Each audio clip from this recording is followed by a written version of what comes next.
Good day, everybody, and welcome to another edition of the Military and Foreign Affairs Network. I am your host, the voice of reason. In today's episode, we're continuing our ongoing coverage of the war between the Russian Federation, the North Atlantic Treaty Organization, and its Ukrainian proxy forces. Now on the map here, the deep state map, you can see that I've gone back to the very end of June, so we can have a quick look to kind of prove that the battlefield is not necessarily static, that the Russian forces are continuing to make progress.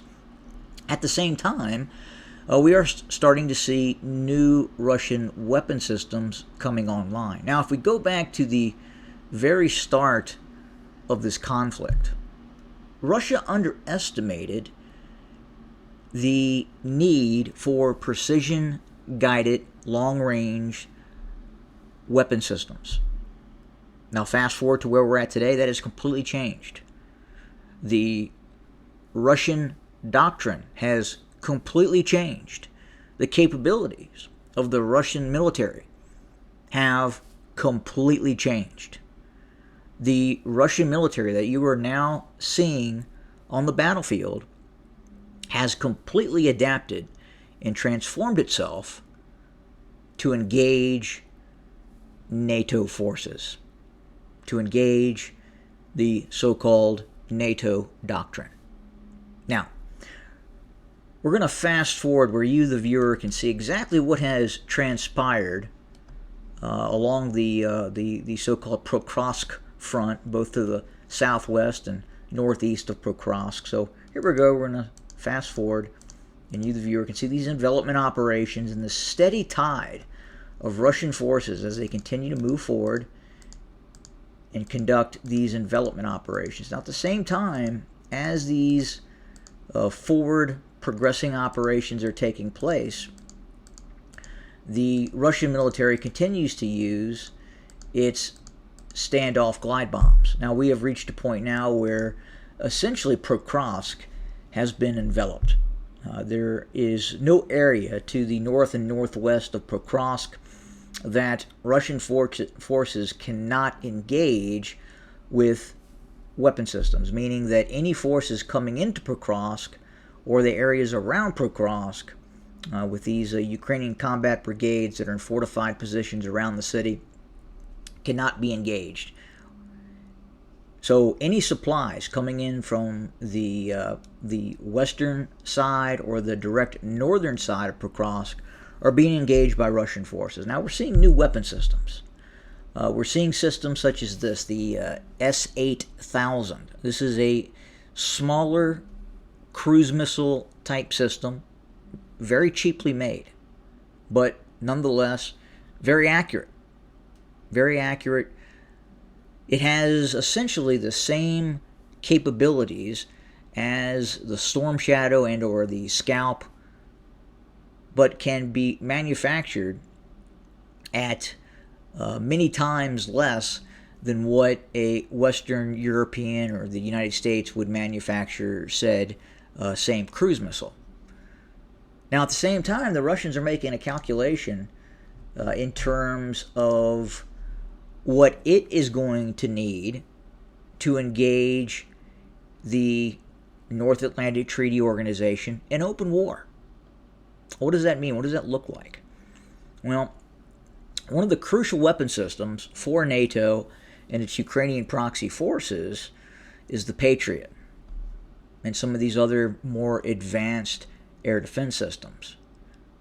Now, the calculus made by the Russians is they will need approximately 45 weapon systems to engage and destroy one of these Patriot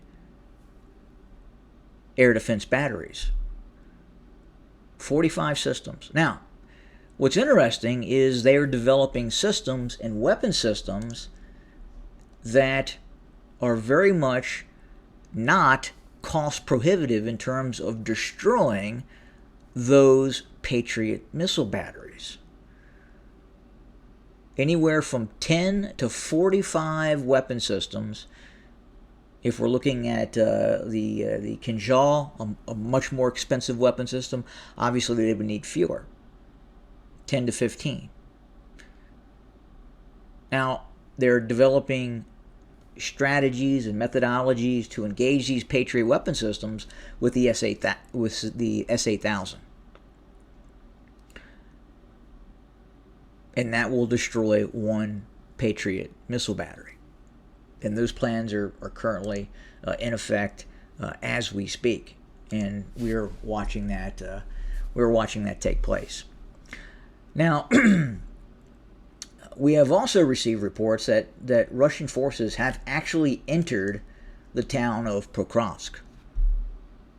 Russian forces have actually entered the town of Pokrovsk. It is also being reported that the Ukrainians are preparing to withdraw its forces from the area around Pokrovsk in anticipation of a full encirclement and envelopment. Right now, if the Ukrainian forces wanted to withdraw forces from the Pokrovsk pocket, it may not be able to do so. The Russian glide bomb capacity, drone capacity, precision-guided weapon systems capacity, its ability to utilize helicopter gunships and other weapon systems, air power, to engage Ukrainian forces that are exiting this area, this pocket, would cause large-scale casualties on those withdrawing Ukrainian forces.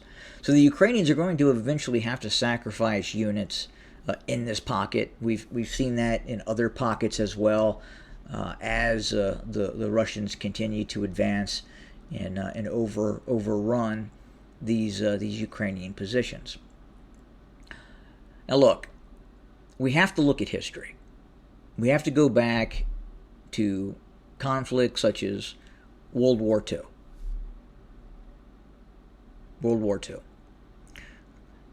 In 1941, at the end of 1941, very few people, very few analysts would have believed that Russian Soviet forces would eventually occupy Berlin.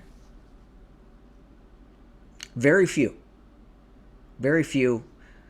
would have said that in a few years, massed Russian forces would destroy the German army, the greatest army ever to have seen the battlefield, would destroy the German army and march on Berlin.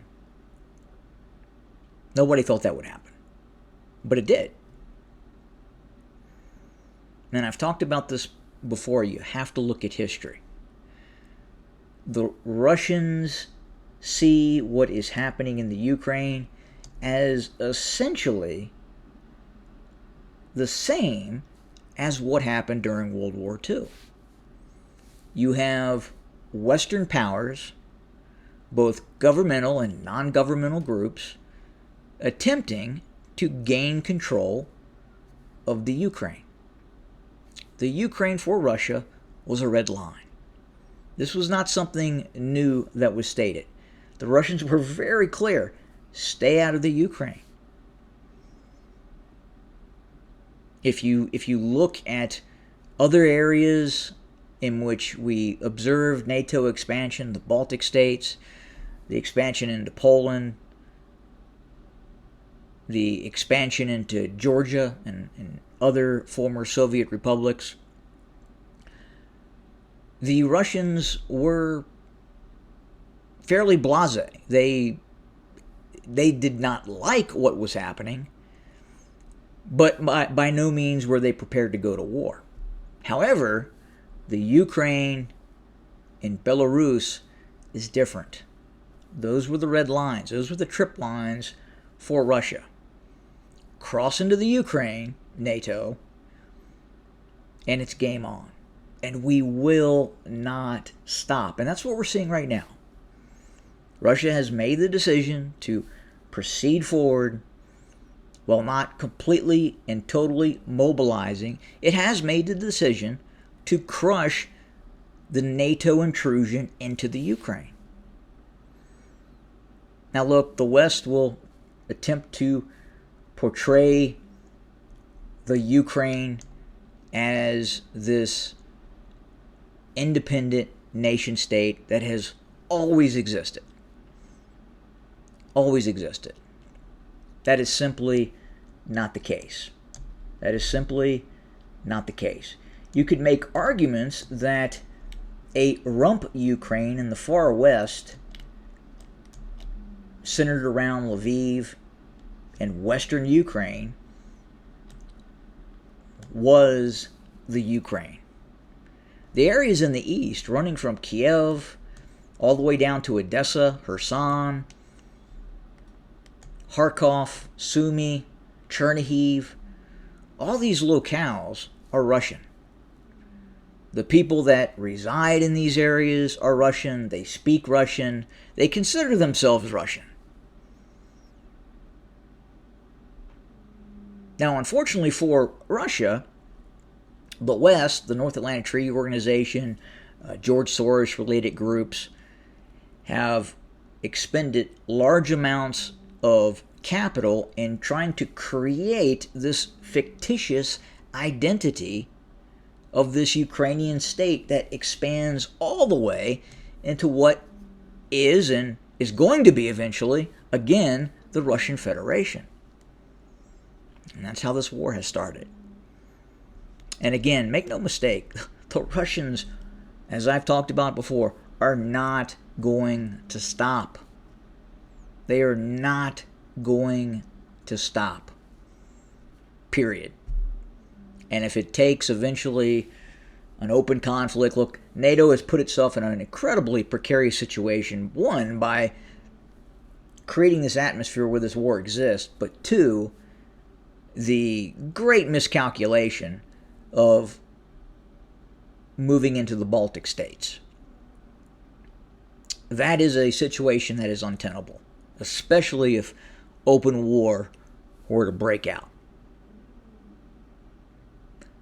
So that's kind of where we're at for today. Again, new weapon systems coming online. This Russian tide continues to push west, enveloping these Ukrainian cities. And again, I just wanted to touch on some of these recent strikes that took place in Kiev. That, in the grand scheme of things, were really not that large. Look, if the Russians wanted to level Kiev, they could do it in about a week. If they really wanted to. If you look at, you go back to the second Chechen and the first Chechen conflict, look at Grozny, this fortified city, and it was essentially completely leveled by the Russians. Now the Russians are doing that in some cases along these border cities along the front line as they degrade and destroy Ukrainian forces in these areas, and some of these frontline cities are bearing the brunt of the Russian capability. But to say that the Russians are attempting to destroy Kiev at this point, that's a stretch. Again, you would know it if the Russians really decided to put their foot on the throat of Kiev and make Kiev aware that they are absolutely in a real war. They haven't done that yet. It's not happened. Could it happen? Possibly. But it seems like the Russian strategy right now is just to continue to move forward with these envelopment operations. And moving forward they are. It is happening. You don't hear it in the mainstream media, but if you look at this map, and this is the deep state map, this is a Ukrainian-supported map, the Russians are moving forward. It's not stopping, and they're not going to stop, period. No matter what the United States does, no matter what Western Europe does, they are not going to stop. It's not going to happen. So we'll continue to watch what is happening on the ground. As always, thanks for joining us. More to come very soon. Have a good day.